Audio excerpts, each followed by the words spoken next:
Hi എല്ലാവർക്കും എൻ്റെ നമസ്കാരം. ഞാൻ ഇന്ന് ഈ വീഡിയോയിലൂടെ പറയാൻ ആഗ്രഹിക്കുന്നത് നമ്മുടെ കുട്ടികൾക്കുണ്ടാകുന്ന മാനസിക സംഘർഷത്തെക്കുറിച്ചാണ്. ശരിക്കും എല്ലാവരും പറയും കുടുംബങ്ങളിൽ നിന്നാണ് കുട്ടികൾ കൂടുതൽ സ്ട്രഗിൾ കിട്ടുന്നത്, മാനസികപരമായിട്ട് പിരിമുറുക്കം വരുന്നൊക്കെ പറയും.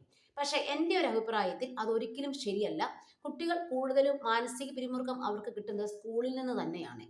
അവർ സ്കൂളിലേക്ക് ചെന്ന് കഴിയുമ്പോൾ തന്നെ സ്കൂളുകളിൽ ഒരു 30 കുട്ടികൾ ഒരു ക്ലാസ്സിലുണ്ടെങ്കിൽ അവരെ കുറച്ച് ദിവസത്തിനുള്ളിൽ തന്നെ പല ലീഡർ ആരാണെന്നും അങ്ങനെ കുട്ടികളെയൊക്കെ പല വിഭാഗങ്ങളായിട്ട് തിരിക്കും.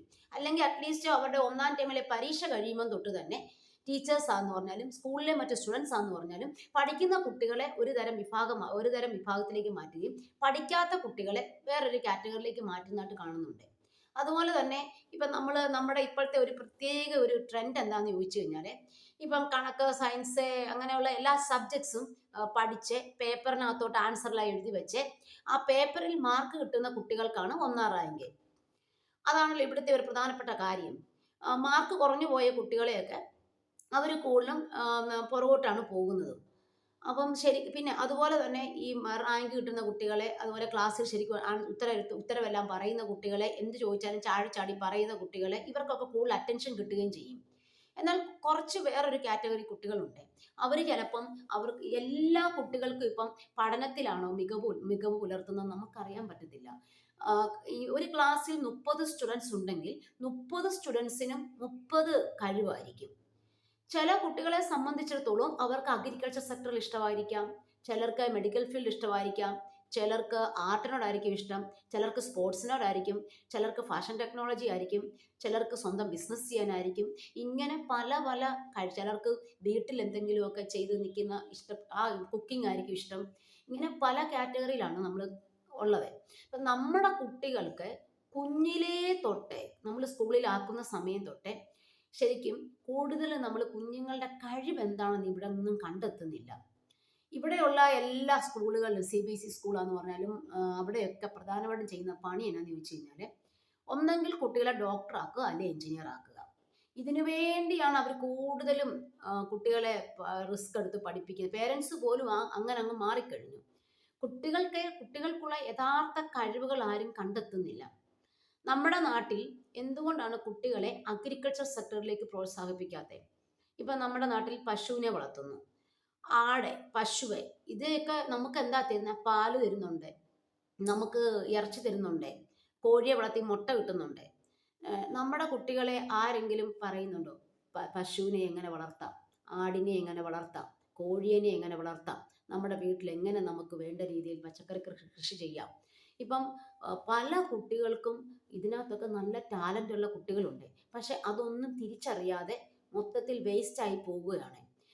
ഒരു 8ാം ക്ലാസ് ഒക്കെ എത്തുന്നതോടുകൂടി പല കുട്ടികളും ഭയങ്കര ഡെസ്പായിട്ടാണ് നമ്മൾ കാണുന്നത്. കാരണം എനിക്ക് പഠിക്കാൻ കഴിവില്ല, അയ്യോ ഞാൻ ഇങ്ങനെ ആയി പോയല്ലോ, ഞാൻ ഇനി എങ്ങനെ ചെയ്യും?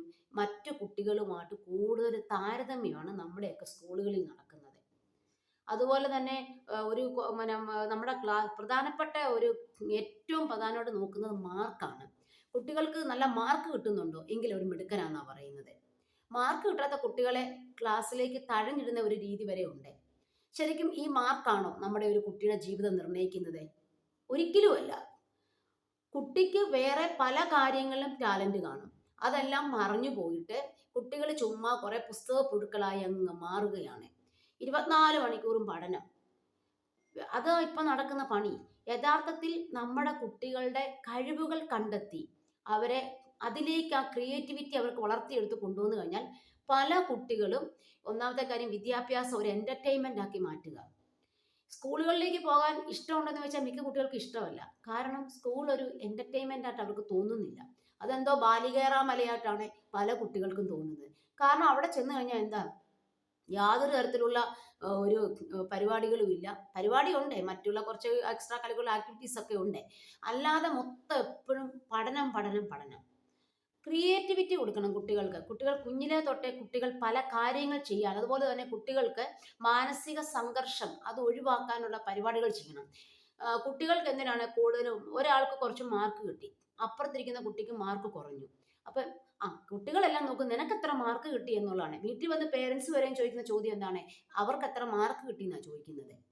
അതിലൊന്നും ഒരു കാര്യവുമില്ല. ഒരു കുട്ടിയുടെ ഉള്ളിലുള്ള കാര്യങ്ങളല്ല മറ്റു കുട്ടിയുടെ ഉള്ളിലുള്ളത്. ഒരു കുട്ടി ചെയ്യുന്നതല്ല വേറൊരു കുട്ടി ചെയ്യുന്നത്. അതുകൊണ്ട് ദയവ് ചെയ്ത് നമ്മുടെ ടീച്ചേഴ്സും പേരൻസും എല്ലാം മനസ്സിലാക്കുക. കുട്ടികളെ അവരുടെ കഴിവുകൾ കുഞ്ഞിലെ കണ്ടെത്തി വേണ്ട രീതിയിൽ അത് വളർത്തിക്കൊണ്ട് വന്ന് അതിനോടൊപ്പം തന്നെ കുറച്ച് പഠനത്തിലും മികവ് പുലർത്താൻ കുട്ടികളെ പരിശ്രമിപ്പിക്കുക. കുട്ടികൾക്കെന്ന് പറഞ്ഞാൽ എപ്പോഴും നമ്മൾ കുട്ടികളെ റിലാക്സ് കൊടുക്കുക. നമ്മൾ നോക്കുക, വിദേശ രാജ്യങ്ങളോടൊക്കെ ചെന്ന് കഴിഞ്ഞാൽ ഇതുപോലത്തെ ഒരു പരിപാടിയില്ല. മാർക്ക് വിളിച്ചു പറയത്തില്ല, താരതമ്യം ചെയ്യത്തില്ല, ഒന്നുമില്ല അവിടെ. കുട്ടികൾക്ക് പരസ്പരം കുശുമ്പോ വൈരാഗ്യമോ വിദ്വേഷമോ ഒന്നുമില്ല. ഇവിടെ എന്ന് പറഞ്ഞാൽ ഒരു ഫസ്റ്റ് റാങ്ക് കിട്ടിക്കഴിഞ്ഞു കഴിഞ്ഞ ഒരു കുട്ടി ഉണ്ടെങ്കിൽ പിന്നെ ഇപ്പുറത്തിരിക്കുന്ന കുട്ടിക്ക് ചിലപ്പോൾ അതിനോട് വൈരാഗ്യം വിദ്വേഷവും ഒക്കെ ഓട്ടോമാറ്റിക്കായിട്ട് വരിക. കാരണം എന്താണെന്ന് വെച്ചാൽ അവന് കൂടുതൽ മാർക്ക് കിട്ടി. അതുകൊണ്ട് ഇതെങ്ങനെ കുറേ പുസ്തകം പഠിച്ചു, നമ്മൾ ആൻസർ പേപ്പർ എല്ലാം എഴുതി വെച്ചത് കൊണ്ട് ആ കുട്ടി അവിടുത്തെ ഫസ്റ്റ് റാങ്കുകാരനായി എന്ന് പറഞ്ഞാൽ ആ കുട്ടിക്ക് മറ്റു എല്ലാ കഴിവുണ്ടെന്ന് നമുക്ക് ചിന്തിക്കാൻ പറ്റുമോ? ചിലപ്പോൾ ഇപ്പുറത്ത് മാർക്ക് കുറഞ്ഞിരിക്കുന്ന കുട്ടിക്കായിരിക്കും കൂടുതൽ കഴിവുകൾ. പക്ഷെ അതൊന്നും കണ്ടെത്താനാകാതെ ഇതിങ്ങനെ പോയിക്കൊണ്ടിരിക്കുക ഈ വിദ്യാഭ്യാസ സമ്പ്രദായം. ദയവ് ചെയ്ത് നമ്മുടെ കുട്ടികളുടെ കഴിവുകൾ കണ്ടെത്തി കുഞ്ഞിലെ തൊട്ടേ അവർക്ക് ക്രിയേറ്റിവിറ്റി വളർത്തിയെടുത്ത്